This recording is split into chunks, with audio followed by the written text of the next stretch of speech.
गौर से सुनिए, हलीमा को कोई बच्चा नहीं मिला। जितनी औरतें कबीले बनु साद से चली सबको मक्के में बच्चे मिल गए, लेकिन हलीमा को कोई बच्चा नहीं मिला। मैं इसको उल्टा भी बोल सकता हूं, मक्के में सारे बच्चों को दूध पिलाने वाली दायाएं मिल गईं, मोहम्मद को कोई दाया नहीं मिली। सब बच्चों को लेकर चलने लगी। हलीमा ने कहा मुझे कोई बच्चा नहीं मिला, चलो उसी को ले लेती हूं जिसको छोड़ के आई हूं, मोहम्मद ही को ले लेती हूं। ना मिलने से कोई तो मिल रहा है, खाली हाथ जाने से बेहतर है कि उस यतीम बच्चे को जिसका बाप इस दुनिया में मौजूद नहीं उसी को ले लूं, शायद उसी में ऊपर वाला खैर करे। कम से कम मेरी सहेलियां ताने तो नहीं मारेंगी। हलीमा उसी घर में आती है और आमिना से कहती है, आमिना ला अपना बच्चा मुझे दे दे, जो तुझे ऊपर वाला मयस्सर करे वही तू मुझे मजदूरी में दे देना, मैं खाली हाथ नहीं जाना चाहती, अपने बच्चे को मुझे दे दे। आमिना कहती है मैंने अपने बच्चे को मोहम्मद को हलीमा के हवाले कर दिया।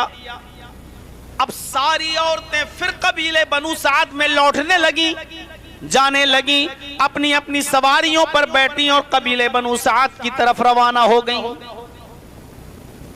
मेरी जो सवारी थी, जिस पर सवार होकर मैं आई थी, वो सवारी जो रास्ते में हाँपने लगती थी, थक जाती थी, सस्ताने लगती थी, उसके चक्कर में सारी औरतों को वेट करना पड़ता था, इंतजार करना पड़ता था। जब मैंने मोहम्मद को अपनी गोद में उठाया और उसको लेकर जब मैं सवारी पर बैठी, तो यही मरियल सवारी, यही कमजोर और नहीफ सवारी हवा से बातें करने लगी, बड़ी तेज स्पीड से चलने लगी, थकने का नाम नहीं लेती। पीछे से मेरी सहेलियां आवाज देने लगी,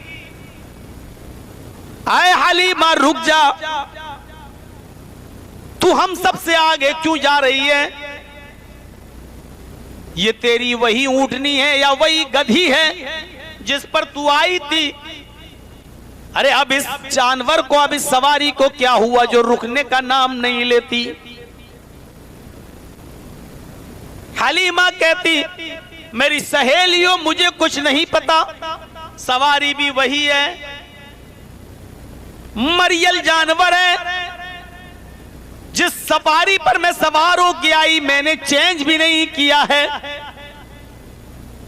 पता नहीं इस सवारी में ऐसी ताकत कहां से आ गई। अभी वो ये कह रही थी कि वो ऊंटनी या वो गधी जिस पर वो सवार थी तेज स्पीड से और आगे बढ़ती है, पीछे की सहेलियां हलीमा को आवाज देकर कहती हैं, आए बिनते अबू ज़ुऐब, आए अबू ज़ुऐब की बेटी जरा रुक जा, मुझे भी तो अपने पास आ जाने दे, अरे मुझे भी तो साथ में लेकर चल, हम भी तुझे साथ में लेके आए, अब तू हम सबसे आगे आगे बढ़ रही है, रुकने का नाम भी नहीं लेती है। हलीमा पीछे मुड़ के कहती है मैं क्या करूं, मैं इस सवारी को रोक रही हूं लेकिन ये रुकने का नाम नहीं लेती है। बाखुदा आए मेरी सहेलियों, मुझे इस बच्चे में कोई बरकत नजर आती है, मुझे इस बच्चे में कोई बरकत नजर आती है। मैंने इस जानवर को, इस सवारी को कुछ नहीं खिलाया पिलाया, पता नहीं ये क्यों नहीं रुक रही है, हवा से क्यों बातें कर रही है, मुझे तो इस बच्चे में कोई खूबी नजर आती है। ये बचपना था मुहम्मदुर रसूलुल्लाह का। हलीमा जब अपने कबीले में पहुंचती है और अपने घर में दाखिल होती है, तो हलीमा की एक छोटी बेटी थी, अपनी बेटी, जिसका नाम शैमा था। हलीमा की एक छोटी एक बकरी थी जो बहुत कमजोर थी, नहीफ थी, लागर थी, इतना कम दूध दिया करती थी कि उस बकरी का दूध खुद हलीमा की बेटी शैमा का पेट नहीं भर पाता था। उस बकरी का दूध हलीमा की बेटी को नहीं होता था। हलीमा के शौहर ने कहा, आए हलीमा, अब तो तू एक बच्चे को और ले आई, हमारे पास खिलाने पिलाने का कोई साधन नहीं, एक बकरी है वो भी कमजोर और इतना कम दूध देती है जिसमें हमारी बेटी का भी पेट नहीं भरता। अब तो तू अब्दुल मुत्तलिब के पोते को भी ले आई, अब्दुल्ला के बेटे को भी ले आई, अबू तालिब के भतीजे को भी ले आई, आमीना के जिगर के टुकड़े को भी ले आई। अब इस बकरी का दूध दोनों बच्चे कैसे पिएंगे? एक बच्चे को तो होता नहीं, अब दोनों बच्चे कैसे पिएंगे? हलीमा ने कहा, मेरे दो बेटे हैं, एक बेटी और आमिना का बेटा भी अब मेरा ही बेटा है, मैं इसको अपनी पिस्तान का दूध भी पिलाऊंगी, मैं इसको अपना दूध भी पिलाऊंगी और इस बकरी का दूध भी पिलाऊंगी। बर्तन लाओ। हलीमा के शौहर ने बर्तन उठाया, हलीमा के हाथ में दे दिया। हलीमा उस बर्तन को लेकर बकरी के पास चली, बकरी के थन पे पानी मारा और बकरी के थन को दोहने लगी। बकरी ने ऐसे दूध देना शुरू किया जैसे सावन भादों की बारिश हो रही हो, पूरा का पूरा बर्तन भर गया। हलीमा कहती है, अरे मेरे शौहर, इस बकरी ने कभी पूरा बर्तन भरकर दूध नहीं दिया, आज देख लो बर्तन भर गया लेकिन बकरी का थन नहीं सूखा। कसम बा खुदा, मुझे इस बच्चे में कोई बरकत नजर आती है। मेरी मरियल सवारी में बरकत आई, वो हवा से बातें करने लगी। घर में आई तो मरियल बकरी भी दूध के बर्तन भरने लगी दूध से। बाखुदा, मैं किसी अच्छी रूह को लेकर आई हूँ, किसी बासआदत बच्चे को लेकर आई हूँ, किसी बाबरकत बच्चे को लेकर आई हूँ। बाखुदा, मुझे इस बच्चे के अंदर ही कोई बरकत नजर आती है। ये था हलीमा सादिया का अपना बयान। सीरतुन नबी पढ़िए अल्लामा इब्ने हिशाम की। परवरिश पाते गए, बढ़ते गए, दूध पीते गए। कभी हलीमा अपना दूध पिलाती, कभी बकरी का दूध पिलाती। धीरे धीरे मोहम्मद इब्ने अब्दुल्ला की उम्र 4 साल हो जाती है। बाज़ सीरत निगारों की तहकीक के मुताबिक 6 साल हो जाती है। अरब के दस्तूर के मुताबिक वहां के लोग बकरियां चराने का पेशा अच्छा समझते थे, इसलिए गांव के बच्चे जंगल में बकरियां चराने गए। हलीमा की बेटी भी जंगल में बकरियां चराने के लिए गई। हलीमा ने कहा, मोहम्मद को भी ले जाओ, इसको भी तो बड़े होकर बकरियां ही चराना है, अपना खानदानी काम करना है, लिहाजा इसको भी सिखाओ और अभी से सिखाओ। बेटी मोहम्मद को भी अपने साथ लेकर चलो। हलीमा की बेटी शैमा मोहम्मद का हाथ पकड़ती है और मोहल्ले के, गांव के, कबीले के लड़कों के साथ मोहम्मद इब्ने अब्दुल्ला भी जंगल में चले जाते हैं, बकरियां चराना सीखते हैं दोस्तों के साथ। और हलीमा की बेटी के साथ जंगल की फिजाओं में घूम रहे हैं, बकरियां चरा रहे हैं। कभी इस घाटी को देखते, कभी इस झाड़ी को देखते, कभी बकरियों पर नजर डालते। अचानक एक शख्स उनके पास इंसानी शक्ल में आता है। ये फरिश्ता था, इंसानी शक्ल में आता है और मोहम्मद के पास उसी जंगल में बैठ जाता है और कहने लगता है, तुम्हारा क्या नाम है? मोहम्मद इब्ने अब्दुल्ला अपनी जबान से जवाब देते हैं, मोहम्मद।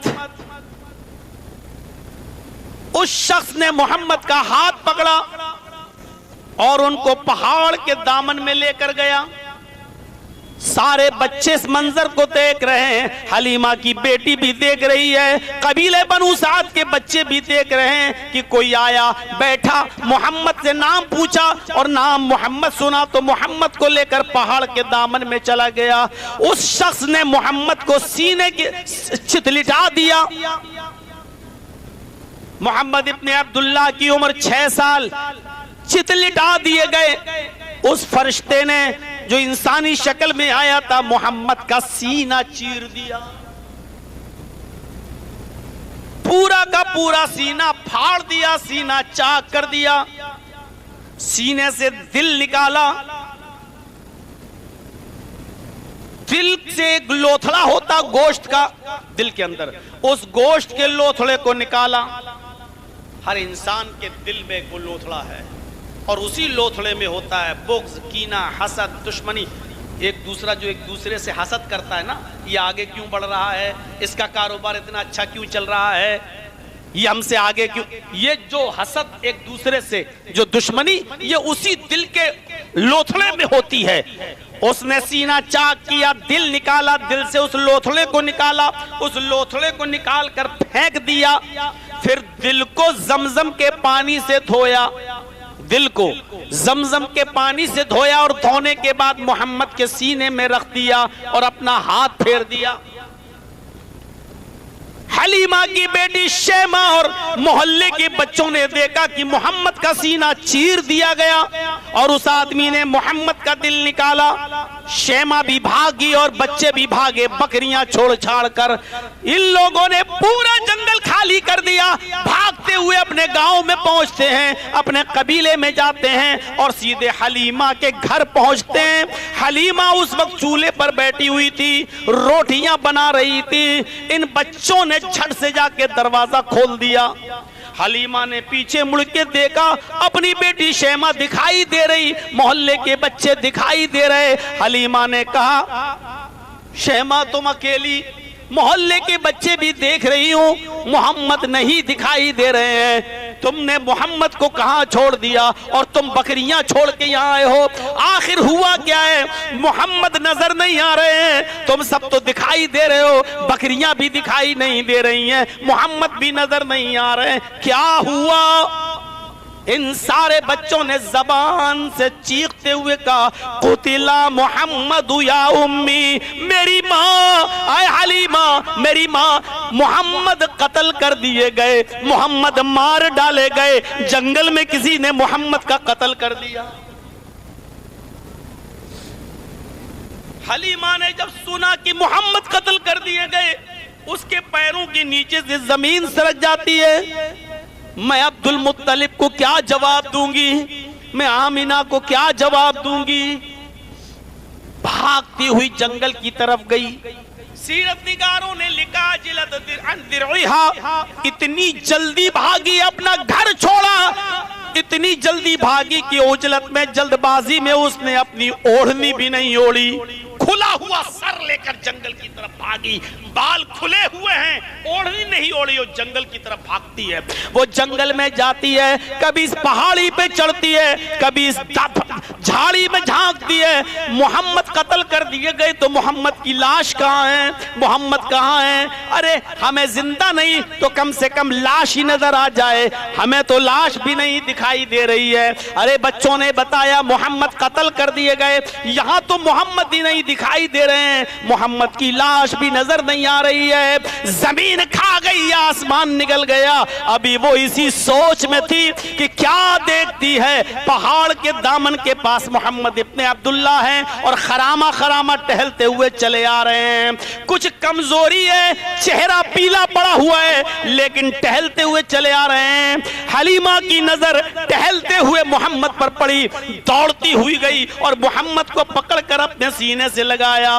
बेटे क्या हुआ तुम्हारे साथ? चेहरे का रंग पीला क्यों है? इतनी कमजोरी तुम्हें क्यों आ गई है? आखिर हुआ क्या तुम्हारे साथ?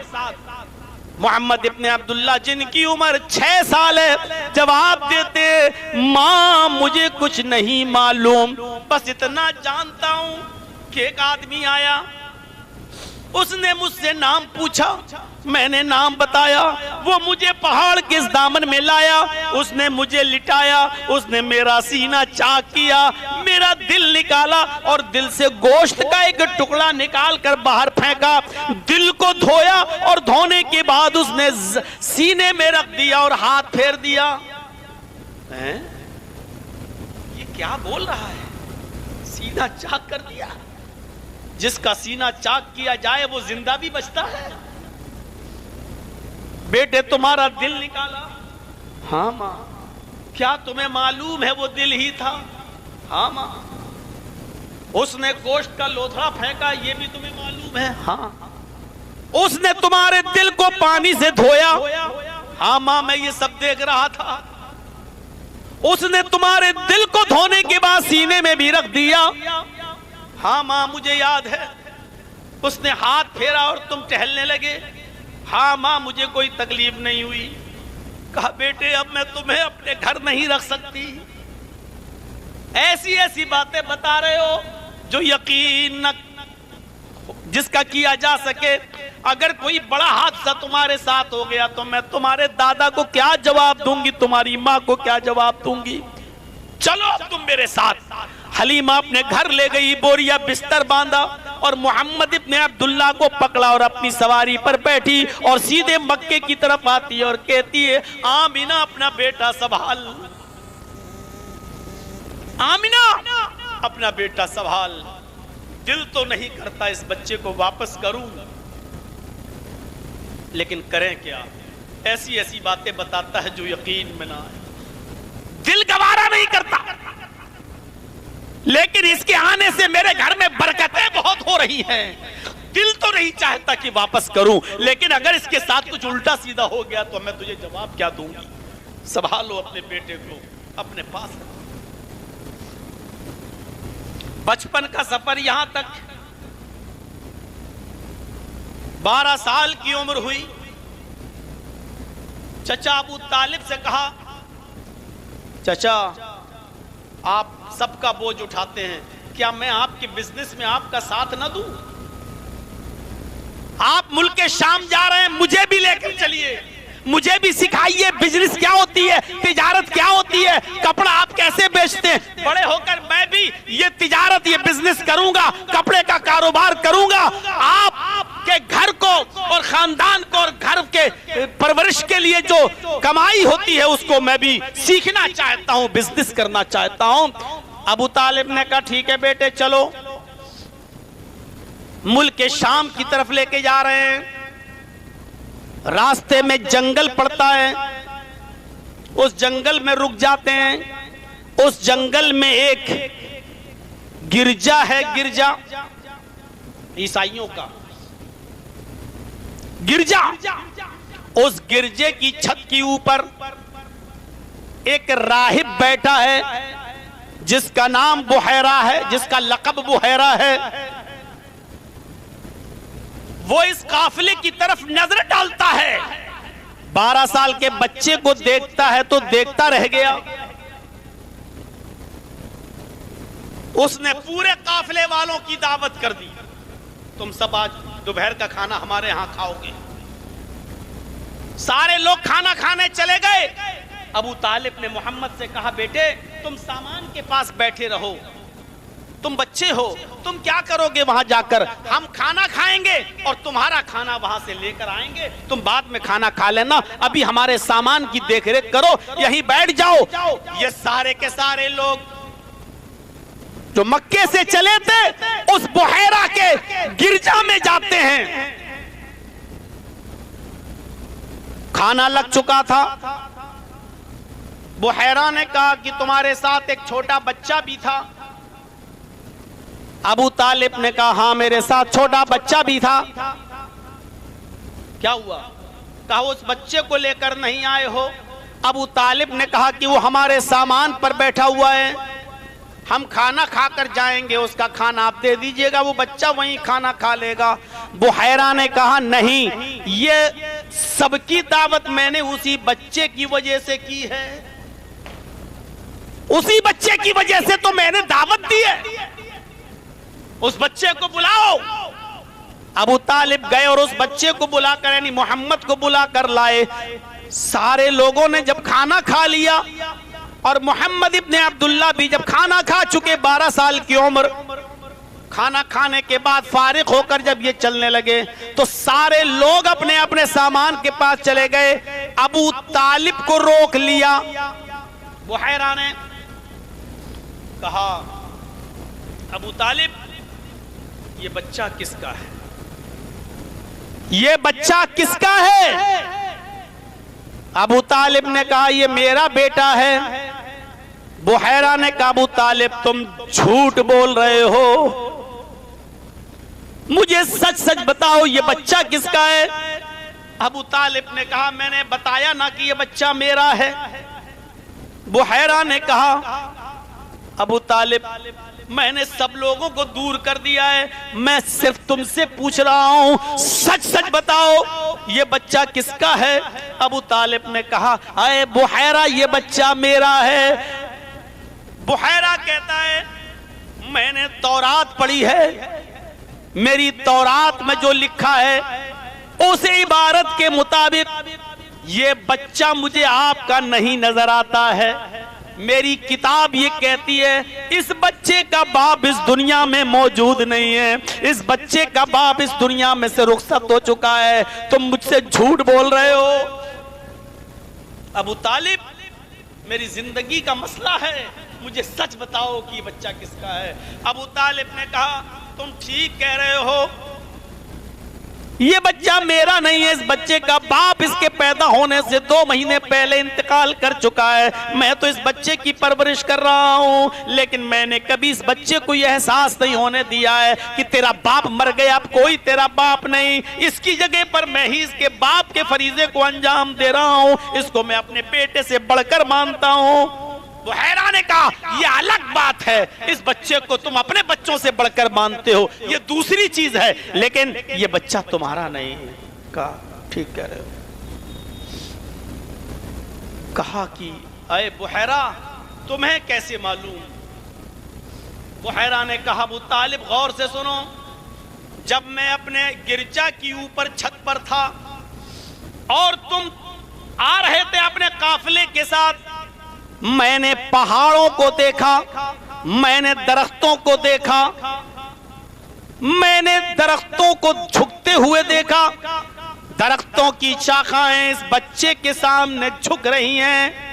मेरी नजर उन दरख्तों पर पड़ी जहां से मोहम्मद गुजर रहे हैं, ये बच्चा गुजर रहा है, दरख्त इसके सामने झुके जा रहे हैं और ये सारी चीजें उसके सामने झुकती हैं। जिसको अल्लाह आगे चलकर कोई बड़ा मकाम देने वाला होता है, जिसको किसी मर्तबे से नवाजने वाला होता है। आए अबू तालिब, अब एक बात मेरी बड़ी गौर से सुनो। कहा, क्या? वो बुहैरा वहां से आता है और मोहम्मद इब्ने अब्दुल्ला का हाथ पकड़ लेता है, इस 12 साल के बच्चे का, और हाथ पकड़कर कहता है, हाजा सैयदुल आलमीन, हाजा रहमतुल लिल आलमीन, ये सारी दुनिया के सरदार हैं, ये सारी दुनिया के लिए रहमत बनाकर भेजे गए हैं। अल्लाह इनको रहमत बनाकर भेजेगा, इनको सारी दुनिया का सरदार बनाया जाएगा। आए अबू तालिब, मेरा मशवरा है कि अब इस बच्चे को यहीं से लौटा कर वापस मक्के भेज दो।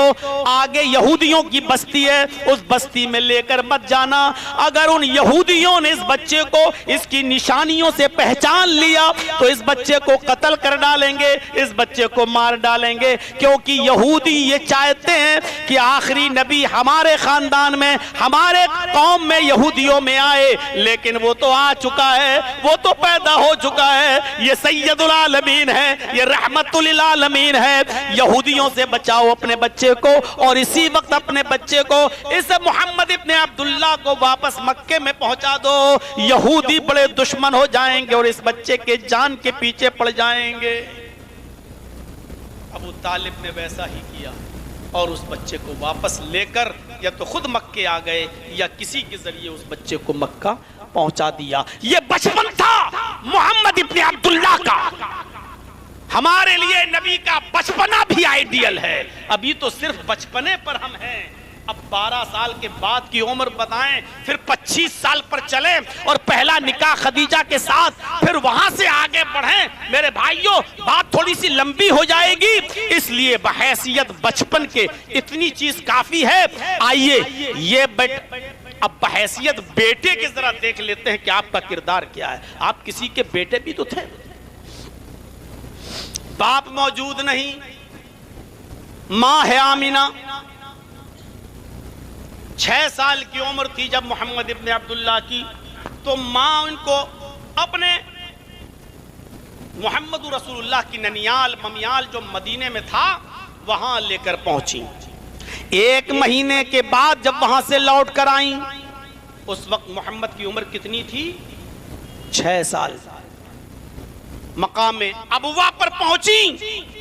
कहा बेटे तुम रोज पूछते हो कि मेरे अब्बू कहां हैं, मेरे अब्बू कहां हैं, सबके बाप हैं, मेरे अब्बू कहां हैं, तुम बार बार पूछते हो, चलो मैं तुम्हें तुम्हारे बाप की कब्र दिखाती हूं कहां है। आमीना इस 6 साल के अपने बच्चे को लेकर जब मकाम अब्वा पर अपने शौहर की कब्र के पास पहुंची और इशारा किया, बेटे ये तुम्हारे बाप की कब्र है, इस कब्र के अंदर तुम्हारे अब्बू है, ये कब्र है तुम्हारे बाप की, तुम्हारे बाप इस कब्र के अंदर मौजूद है। अल्लाह के नबी जो आगे चलकर रसूल और नबी बनने वाले हैं, मोहम्मद इब्ने अब्दुल्ला अपने बाप की कब्र को देख रहे हैं और ये एहसास भी है कि मेरे बाप इस कब्र से नहीं निकल सकते हैं। आपकी आंखों में आंसू हैं और जब तक आपकी आंखों में आंसू थे, पीछे मुड़ के अपने माँ की तरफ देखना चाहते हैं तो क्या देखते हैं कि मेरी माँ की आंखों में भी आंसू है, वो भी अपने शौहर की जुदाई में रो रही है। इतना रोती है कि उसको रोते रोते गशी आती है, चक्कर आते हैं और वो जमीन के ऊपर धड़ाम से गिर जाती है आमिना। और जैसे ही जमीन के ऊपर गिरती है, आमिना की रूह भी निकल जाती है। बाप की कब्र वहीं मौजूद है और उसी कब्र के पास अपनी माँ को भी रोते रोते जमीन पर गिरते हुए देखा और जैसे ही जमीन पर गिरते हुए देखा तो माँ भी इस दारे फानी से कूच कर जाती हैं। माँ को भी खो दिया 6 साल की उम्र में, बाप तो पहले से नहीं था, माँ भी इस दुनिया में चली गई।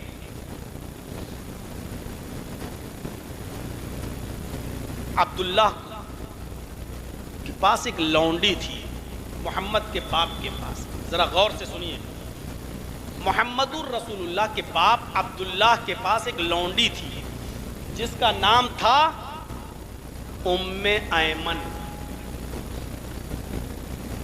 जब अब्दुल्लाह का इंतकाल हो गया तो उम्मे ऐमन आमिना के पास रही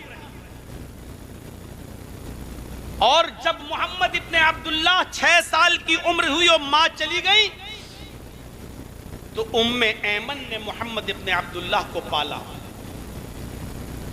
ये अब्दुल्लाह की लौंडी थी बाप की और बाप की वरासत में से मोहम्मद को वर्षे में मिली थी और एक लंबी मुद्दत तक जिंदा रही। अल्लाह के रसूल सल्लल्लाहु अलैहि वसल्लम के नबी और रसूल बनने तक ये जिंदा रही। अल्लाह के नबी रसूल बनने के बाद, पैगंबर बनने के बाद भी आप उम्मे ऐमन के घर जाते थे, उनकी खिदमत करते थे, उनको अपनी माँ की तरह देखते थे और उनकी सेवा करते थे। एक मर्तबा कुछ लोगों ने पूछा, आए मोहम्मद सल्लल्लाहु अलैहि वसल्लम, वो तो आपके बाप अब्दुल्ला की लौंडी हैं जो तुम्हें वर्षे में मिली हैं, तुम उनकी इतनी खिदमत क्यों करते हो, तुम उनको इतना अच्छा सेवा उनकी क्यों करते हो, वो तो तुम्हारे बाप की लौंडी है, तुम्हें विरासत में मिली है और तुम उनकी इतनी देख रेख करते हो। तो अल्लाह के नबी ने जो जुमले अदा किए वो गौर से सुनिए। फरमाया, हिया उम्मी बादा उम्मी, वो मेरी माँ के बाद दूसरा दर्जा रखती हैं, मेरी माँ के बाद वो मेरी माँ है। मेरी माँ तो मुझे 6 साल की उम्र में छोड़ गई, फिर मेरा ख्याल उम्मे ऐमन ने रखा, वो भी मेरी माँ है मेरी माँ के बाद। यानी मेरी माँ के बाद सबसे बड़ा मकाम अगर किसी का है तो उम्मे ऐमन का है। मैं उनको भी अपनी माँ के बाद माँ समझता हूँ। ये मोहम्मद इब्ने अब्दुल्लाह मोहम्मदुर रसूलुल्लाह का जवाब है। गौर करो, जो दूसरे अपने बाप की लौंडी को अपनी माँ कह रहा हो, गौर करो, अगर उनकी अपनी सगी माँ जिंदा होती तो उनका कितना ख्याल रखते, उनका कितना ख्याल रखते। जब बाप की लौंडी को माँ कह रहे हैं तो अगर उनकी अपनी सगी माँ जिंदा होती तो उनका क्या कितना ख्याल रखते। यही हलीमा है जिन्होंने मोहम्मद इब्ने अब्दुल्लाह को पाला और 6 साल की उम्र के बाद आमिना के हवाले कर दिया। 6 साल, और जब 40 साल के बाद मोहम्मद सल्लल्लाहु अलैहि वसल्लम रसूल बने, पैगंबर बने, तो एक दिन यही हलीमा आ रही हैं और अल्लाह के नबी जनाबे मोहम्मद रसूलुल्लाह सल्लल्लाहु अलैहि वसल्लम सहाबा के पास बैठे हुए हैं। सहाबा के पास, जैसे आप लोग बैठे हुए हैं ऐसे अल्लाह के नबी सहाबा के मजमे में मौजूद हैं। अचानक आपकी नजर उठी, क्या देखते हैं कि एक बूढ़ी औरत आ रही है। दूर से आप उसको पहचान नहीं पाए, आप फिर सहाबा से बातें करने लगे। जब वो और करीब आ गई, अबू तुफैल बयान करते हैं अल्लाह के नबी की नजर फिर उस बूढ़ी औरत के ऊपर पड़ी। जब आपने गौर से देखा उस बूढ़ी औरत को, तो सहाबा को खिताब करना छोड़ दिया, उनसे बातचीत करना छोड़ दी, अपनी जगह से उठ गए और अपनी चादर उठाई, दौड़ते हुए आगे बढ़े और आपने उस बूढ़ी औरत को अपने सीने से लगाया और उनका हाथ पकड़कर आप उनको लेकर आए और अपनी चादर बिछा दी। और उस चादर को बिछाने के बाद आपने फरमाया, माँ इस चादर पर बैठो।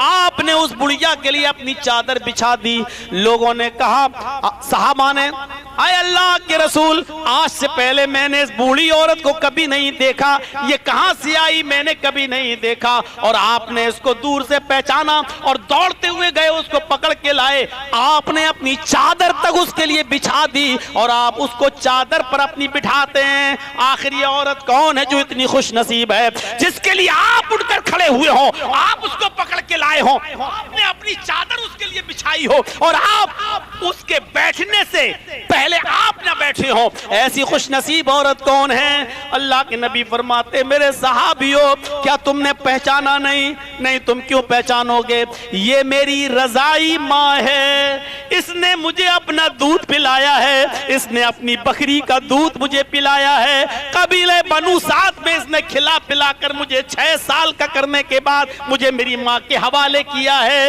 ये मेरी रजाई माँ है। दूध पिलाने वाली औरत को अपनी माँ की तरह समझा। गौर करो, अगर इनकी अपनी सगी माँ होती तो ये मोहम्मद रसूलुल्लाह अपनी सगी माँ के साथ क्या सलूक करते और किस तरह पेश आते। जिसने चंद साल दूध पिलाया उसके लिए अपनी चादर बिछा रहे हैं, उसको पकड़ के ला रहे हैं और बिठा रहे हैं और कह रहे हैं कि ये मेरी रजाई माँ है। एक बेटा होने की हैसियत से किरदार देखिए। आज अपनी माओ को ओल्ड हाउस में भेजने वालों, अपनी बीवी को तरजीह देने वालों, अपनी माँ को दर दर की ठोकरें खाने पर मजबूर करने वालों, तुम्हें क्या मालूम है कि एक बेटा होने की हैसियत से क्या किरदार होना चाहिए? आप बेटे हैं किसी के, माँ के साथ आपका क्या किरदार होना चाहिए? मोहम्मदुर रसूलुल्लाह का किरदार यह है। अलकमा की माँ नाराज है, अलकमा बीमार है। बीवी ने कहा, अल्लाह के रसूल, अलकमा की जबान से कलमा अदा नहीं हो रहा है। अल्लाह के नबी आए, कहा अलकमा कलमा पढ़ो, लेकिन अलकमा कलमा नहीं पढ़ पा रहे हैं। अल्लाह के नबी ने कहा, लगता है ये अपनी माँ से, इनकी माँ इनसे नाराज हैं। बीवी ने बताया, हाँ सच कह रहे हैं आप। कहा इनकी माँ को बुलाओ। माँ को बुलाया गया, कहा कि आए अलकमा की माँ, क्या तुम अलकमा से नाराज हो? कहा जी। कहा माफ कर दो। कहा माफ नहीं कर सकती, उसने मेरा बहुत दिल दुखाया, मैं जा रही हूं। वो लौटने लगी। अल्लाह के नबी ने सहाबा से कहा, ऐ सहाबियों, जंगल में जाओ, लकड़ियां इकट्ठी करके लाओ। जंगल में जाओ, लकड़ियां इकट्ठी करो और अलकमा के घर के बाहर लकड़ियां जमा कर दो। जब अलकमा मर जाए, उसकी रूह निकल जाए, मरने के बाद अलकमा को कब्रिस्तान में दफन न करो, आग जलाओ और अलकमा की लाश को उसी आग में फेंक दो। माँ का नाफरमान मोहम्मद के कब्रिस्तान में दफन नहीं किया जाएगा। माँ ने जब ये सुना तो पलटती है और पलट कर कहती है, आए अल्लाह के नबी, मैं ये नहीं देख सकती कि मेरा बेटा मरने के बाद 2 गज जमीन भी न मिले और आग के हवाले कर दिया जाए। मैं अपने बेटे को माफ कर रही हूँ, दिल की गहराई से माफ कर रही हूँ। आपने फरमाया, तेरे बेटे ने गलती क्या की थी, क्यों तू नाराज थी? उसने कहा, अल्लाह के रसूल, गलती तो बहुत बड़ी नहीं थी, लेकिन मैं फिर भी नाराज थी। कहा कि गलती क्या थी? कहा, अल्लाह के नबी, कान कसीरुस सलाह व कसीरुस सयाम। अल्लाह के नबी, अलकमा मेरा बेटा है, बहुत रोजे रखता है, बहुत नमाजें पढ़ता है, मुझे इसकी नमाजों से शिकवा नहीं है, मुझे इसके रोजेदार से रोजा रखने से शिकायत नहीं है। अलकमा की गवाही मैं देती हूँ, बहुत बड़ा नमाजी है, बहुत बड़ा रोजेदार है, ये सारी खूबियां इसके अंदर, लेकिन इसके अंदर एक बुराई ये है। कहा क्या? कहा अल्लाह के नबी काना यूसिरू ज़ौजतहू अला उम्मी, अपनी मां पर अपनी बीवी को तरजीह देता है, बीवी की बात ज्यादा सुनता है, मां की बात कम सुनता है, तरजीह देता है। तरजीह देने का मतलब समझ रहे हो? मां को भगाता नहीं है, 2 कपड़े खरीद कर लाता है, एक बीवी के लिए और एक मां के लिए। लाता तो एक ही जैसे है कपड़े, लेकिन पहले बीवी को देता है, बाद में मुझे देता है। खाना जब बनता है तो पहले बीवी को खिलाता है, बाद में मुझे खिलाता है। खिलाता है, पिलाता है, कमी नहीं करता, लेकिन तरजीह बीवी को देता है। पहले बीवी के सामने पेश करता है, बाद में मेरे पास लाता है। बस यही तकलीफ है मुझे। हालांकि ये तो होता ही है, और आजकल तो ऐसा सभी कर रहे होंगे। कौन है? नहीं करते होगे तो आपकी बीवी आपके पास नहीं रहेगी। अच्छा, तेरी अम्मा है, उसका बड़ा ख्याल रखता है, जा पहले उसी के पास चला जाना। मैं तो कुछ हुई नहीं। इतनी सी गलती पर मां ने नाराजगी जाहिर की और चली गई घर छोड़कर। कलमा अदा नहीं हो रहा। अल्लाह के नबी ने कहा सहाबा लकड़ियां लाओ, अलकमा जब मर जाए तो लकड़ियां बाहर जलाकर अलकमा की लाश को उसी के अंदर डाल दो। इतनी सी गलती। ये मां का हक बताया है कि मां को नाराज नहीं किया जा सकता। ये वो बता रहा है जिसको मां की सेवा करने का ज्यादा मौका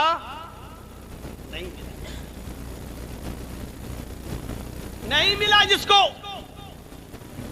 ये मां का किरदार है, मां का। कहा मैं माफ कर रही हूं अब अलकमा को। यहां अलकमा को माफ किया, अलकमा की जबान से कलमा निकला, अशहदु अल्ला इलाहा इल्लल्लाह व अशहदु अन्ना मुहम्मदन अब्दुहु व रसूलुहु। और कलमा पढ़ते ही अलकमा का इंतकाल हो जाता है। गौर कीजिए, अभी तो कलमा ही अदा नहीं हो रहा था, अब कलमा जबान से निकला और अलकमा का इंतकाल। यानी अगर कलमा पढ़े बगैर इंतकाल कर जाते तो क्या होगा? 6 साल की उम्र में मां का इंतकाल हो गया,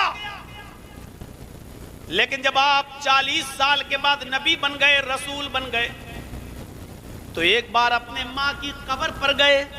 और सुनो, मुस्लिम शरीफ किताबुल जनाइज के अल्फाज पर गौर करना मेरे भाइयों।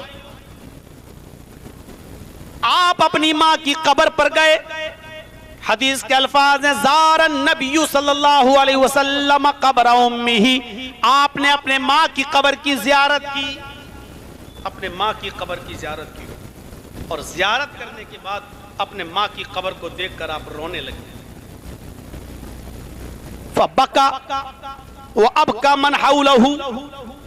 आपने अपने मां की कब्र को देखा तो आपकी आंखों से आंसू आ गए और इतना रोए अपने मां की कब्र पर कि आपके रोने को देखकर आपके साथ जो आपके सहाबा थे वो भी रोने लगे। आप तो रोए, तो अब का मन हौलहु, जो आपके इर्द गिर्द सहाबा थे वो भी रोने लगे, इतना रोए। इसके बाद अल्लाह के नबी सल्लल्लाहु अलैहि वसल्लम ने अल्लाह से इजाजत मांगी। गौर कीजिए, क्या इजाजत मांगी? इस्ताज़नतु रब्बी अन अस्तगफिर लहा। आय अल्लाह, मुझे इजाजत दे कि मैं अपने मां की मग़फ़िरत की दुआ करूं। आय अल्लाह, मुझे इजाजत दे कि मैं अपने मां के लिए मग़फ़िरत की दुआ करूं। मैं ये कहूं कि अल्लाह मेरी माँ को बख्श दे, अल्लाह मेरी माँ को जन्नत दे, अल्लाह मेरी माँ के कसूर और गुनाहों को माफ फरमा दे। अल्लाह मुझे इजाजत दे कि मैं अपने माँ के मग़फ़िरत की दुआ करूं। मुस्लिम की हदीस के अल्फाज, फलम यूज़ल्ली, अल्लाह के नबी ने जब अल्लाह से इजाजत मांगी कि मुझे मेरे माँ की कब्र पर खड़े होकर अपने माँ की मगफिरत की दुआ की इजाजत दे, अल्लाह की तरफ से आपको इजाजत नहीं मिली। फलम यूज़न ली, अल्लाह के नबी कहते हैं कि अल्लाह ने, अर्श वाले ने मुझे मेरी माँ की मगफिरत की इजाजत, दुआ की इजाजत नहीं दी। कोई जरूरी नहीं कि जो रसूल हो उसकी सारी बातें सुन ली जाएं। ये अल्लाह की मर्जी है, वो चाहे तो कबूल करे और चाहे तो ना करे। अल्लाह के नबी अपने माँ के लिए मगफिरत की दुआ करना चाहते हैं और इजाजत मांग रहे हैं, लेकिन अल्लाह ने इजाजत नहीं। अल्लाह के नबी कहते हैं इस्ताज़नतु अन अज़ूर क़ब्रहा, ऐ अल्लाह अगर मुझे मेरे माँ की कब्र पर माँ की मगफिरत की दुआ की इजाजत नहीं दे रहा है तो कम से कम मुझे मेरे माँ की कब्र की जियारत करने की इजाजत दे दे। मैं कभी कभी अपने माँ की कब्र को देख लिया करूं, आकर अपने माँ की कब्र पर पहुंच जाया करूं, उसकी कब्र की जियारत कर लिया करूं। फ़उज़िन ली, अल्लाह के नबी फरमाते हैं अल्लाह ने मुझे माँ की कब्र पर जियारत की इजाजत दे दी। हाँ ऐ मोहम्मद, माँ की कब्र को देखने आ सकते हो, लेकिन उसके लिए मगफिरत की दुआ नहीं कर सकते। आपने फरमाया अल्लाह ने मुझे कब्र की ज़ियारत की इजाजत तो दे दी। फज़ूरुल क़ुबूर फ़इन्नहा तुज़क्किरुकुमुल मौत, आए मेरे सहाबियों तुम भी कब्रों की ज़ियारत किया करो, क्योंकि वहां जाने के बाद तुम्हें मौत याद आएगी। कब्र की ज़ियारत करना चाहिए, इसलिए नहीं कि वो पक्की है, बहुत शानदार है, मेले ठेले लगते, बल्कि कब्र की ज़ियारत इसलिए करो कि वहां जाकर तुम्हें अपनी भी मौत याद आए कि एक दिन तुम्हें भी और हमें भी इस कब्र के अंदर आना है, इस जगह दफन होना है। आपने फरमाया फज़ूरुल क़ुबूर, कब्रों की ज़ियारत करो। 6 साल की उम्र में माँ को खोया था और 50 साल की उम्र के बाद, नबी और रसूल बनने के बाद भी अपनी माँ को भूल नहीं रहे हैं। अल्लाह मुझे इजाजत दे कि मैं अपने माँ की मगफिरत की दुआ करूं। अल्लाह ने कहा नहीं, किसी काफिर के लिए जो हालत शिर्क में मरा हो, कुफ्र और शिर्क की हालत में मरा हो, किसी मुशरिक के लिए दुआ नहीं की जा सकती है। अगर आप दुआ करेंगे तो आपकी दुआ भी कबूल नहीं की जाएगी।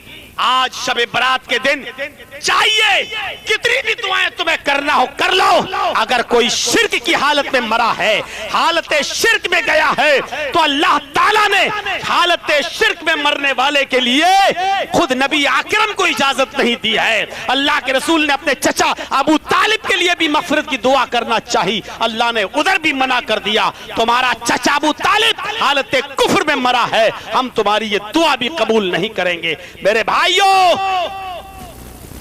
जरूरी नहीं जब रसूल की दुआ नहीं सुनी जा सकती है तो मुशरिक बाप के लिए और मुशरिक माँ के लिए हमारी दुआएं सुनी जाएंगी? कहाँ है? अब शिर्क को समझ लो तो सब कुछ सही। हम ये समझते हैं बुतों के सामने झुकना ही शिर्क है, हम ये समझते हैं मूर्तियों के सामने झुकना ही शिर्क है। नहीं, इस शिर्क को समझने की कोशिश करो। अल्लाह के अलावा किसी गैर के सामने झुकने वाला भी मुशरिक, अल्लाह के अलावा किसी गैर से हाजत और मिन्नतें और दुआएं करने वाला भी मुशरिक, अल्लाह के अलावा किसी और पे भरोसा करने वाला भी मुशरिक। मेरे भाइयों, इस शिर्क को अगर हमने समझ लिया तो सब कुछ समझ लिया, दीन के मिजाज को समझ लिया। मां होने की हैसियत से यह किरदार था नबी का कि अपनी सगी मां को भी नहीं, नबी बनने के बाद भी कब्र की ज़ियारत करते। हम अपने माँ बाप की कब्र की कितनी ज़ियारत करते हैं। शुरू में मर गए बाप, 2-4 दिन, 6 दिन, 10 दिन, 1 महीना, 2 महीना तो खूब जाएंगे, उसके बाद सालों गुजर जाते हैं। कभी ईद की नमाज पढ़ने गए तो वही कब्रिस्तान पे चले गए और अपने बाप के लिए दुआ मांग ली है। कभी बकरीद पे चले गए। अल्लाह के नबी से सीखो, एक बेटा होने की हैसियत से क्या किरदार था, और गौर करो इस नबी ने हमें क्या बताया। पूछने वाले ने पूछा अल्लाह के रसूल मेरी माँ भी जिंदा, मेरा बाप भी जिंदा, हुस्न सुलूक का सबसे ज्यादा मुस्तहिक कौन? आपने कहा तेरी माँ। कहा उसके बाद कौन? कहा तेरी माँ। पूछने वाले ने कहा उसके बाद कौन? कहा तेरी माँ। पूछने वाले ने पूछा अल्लाह के नबी उसके बाद कौन? कहा तेरा बाप। यानी बाप से 3 गुना ज्यादा माँ का हक है, माँ का मर्तबा है, हुस्न सुलूक की वो ज्यादा मुस्तहिक है। क्यों? इसलिए कि उसने 9 महीने तुझे अपने पेट में रखा है, अपने पेट में पाला है, सऊबत बर्दाश्त की है, मुश्किलें बर्दाश्त की हैं, तुझे अपने पेट से पैदा किया है, उसकी तकलीफ उठाई है। इसलिए हुस्न सुलूक की वो 3 गुना ज्यादा मुस्तहिक है। ये वो हस्ती बतला रही है जिसने 6 साल के बाद अपनी माँ का चेहरा नहीं देखा, अपने माँ की खिदमत नहीं करने का मौका मिला। ये आदाब वो बतला रहे हैं। ये तो हो गया बहैसियत बेटा। शादी के बाद आप बाप भी बनते हैं ना। एक बाप होने की हैसियत से किरदार क्या होना चाहिए? बेटा होने की हैसियत से तो ये किरदार था। आप बाप भी थे, तो बाप होने की हैसियत से अपनी औलाद के साथ आपका मामला क्या था? सबसे पहले जो बच्चा पैदा हुआ उसका नाम था कासिम। छोटेपन में इंतकाल कर जाता है, आपकी आंखों में आंसू आए। उसके बाद आपका एक और बेटी पैदा हुई जिसका नाम था ज़ैनब। जब ज़ैनब पैदा हुई उस वक्त अल्लाह के रसूल की उम्र थी 30 साल, नबी नहीं बने थे। जब आप नबी बन गए उसके कुछ सालों के बाद ज़ैनब की शादी हुई, निकाह हुआ। उसी वक्त हिजरत का मामला चलने लगा। हिजरत करने वाले बहुत से सहाबा थे। आपकी बेटी ज़ैनब भी हिजरत कर रही हैं। आपकी बेटी ज़ैनब का निकाह हो चुका है, ज़ैनब के पेट में बच्चा है, हमल है उनके पेट में। ऊंटनी के ऊपर बैठी हैं, मक्के से मदीना जा रही हैं। हिबार इब्ने अस्वद ने ऊंटनी को तीर मारना चाहा, ऊंटनी को तीर मारना चाहा, तीर निशाने से चूक जाता है। बजाय ऊंटनी को तीर लगने के तीर हजरत ज़ैनब के पेट में लगता है। हजरत ज़ैनब का पेट फट जाता है। हजरत ज़ैनब का पेट फट जाता है। जो बच्चा पेट में था वो जमीन के ऊपर गिर जाता है। किसी तरीके से ज़ैनब को उठाया गया और मदीने पहुंचाया गया। जब ज़ैनब को पता चला कि मेरे पेट का हमल गिर गया, हमल साकित हो गया, तो हजरत ज़ैनब इस सदमे को बर्दाश्त न कर सकी और मदीने में हजरत ज़ैनब का इंतकाल हो गया। जब हजरत ज़ैनब को दफन किया जा रहा था, मिट्टी खोदी गई, कब्र खोदी गई और कब्र में उतारा गया। और जब कब्र में मिट्टी दी गई, अल्लाह के नबी जनाब मोहम्मद रसूलुल्लाह मिट्टी देने में शामिल थे। आपकी आंखों में आंसू थे और आप अपनी बेटी को दफन कर रहे थे। दफन करने के बाद जब कब्र के पास खड़े हुए तो आपकी आंखों से गिरने वाले आंसुओं को देखकर सहाबा ने आपको गले लगाया, आपके आंसू पोंछे। कहा अल्लाह के नबी पहुंचता है गम। अल्लाह के नबी, ये फर्दे मोहब्बत के आंसू हैं जो हर बाप को अपनी औलाद के खो जाने पर उसकी आंखों में आई जाते हैं। आपने रोते हुए फरमाया, मेरे सहाबियों, या अफजलो बनाती उसीबत फिया, ये मेरी सबसे अच्छी बेटी थी। ज़ैनब मेरी सबसे अफजल बेटी थी, सबसे नेक बेटी थी, जो पूरी जिंदगी मोहम्मद के रास्ते में सताई गई, जो मेरे दीन के लिए मेरे रास्ते में सताई गई। यहाँ तक कि उसने पूरी जिंदगी भर तकलीफें उठाई, यहाँ तक कि मेरे दीन पर चलते चलते उसने शहादत भी दे दी। उसका पेट फाड़ दिया गया, बच्चा गिरा दिया गया। ये अफजल बनाती उसी बतफिया, ये मेरी सबसे अच्छी बेटी थी जो मेरे लिए बहुत सताई गई, बहुत मारी गई, बहुत तपाई गई। यहाँ तक कि मेरे दीन पर चलते चलते इसने अपनी जान भी दे दी। एक बेटी का दर्द एक बाप से पूछो, बाप होने की हैसियत से। आज तो बेटियों की पैदाइश पर मुंह बनाने वालों, बेटों को तरजीह देने वालों, बेटियों की पैदाइश पर नाखुशी का इजहार करने वालों, कयामत के दिन अपने रब के सामने कैसे खड़े हो सकोगे और क्या जवाब दोगे? आपकी दूसरी बेटी रुकैया थी। रुकैया का निकाह हजरत उस्मान से ऐसे नहीं हुआ। जब रुकैया बालिग हो गई और आपने रुकैया का निकाह उस्मान से करना चाहा तो उस्मान को बुलाया, आए उस्मान इधर आओ। उस्मान गनी अल्लाह के नबी के पास आकर बैठ गए। आपने फरमाया उस्मान, ये जिब्रील हैं जो मुझे दिखाई दे रहे हैं, तुम्हें नहीं दिखाई दे रहे हैं। आए उस्मान, ये जिब्रील हैं जो मेरे पास आए हैं, अल्लाह का पैगाम लेकर आए हैं। अल्लाह ने पैगाम भेजा है अपनी बेटी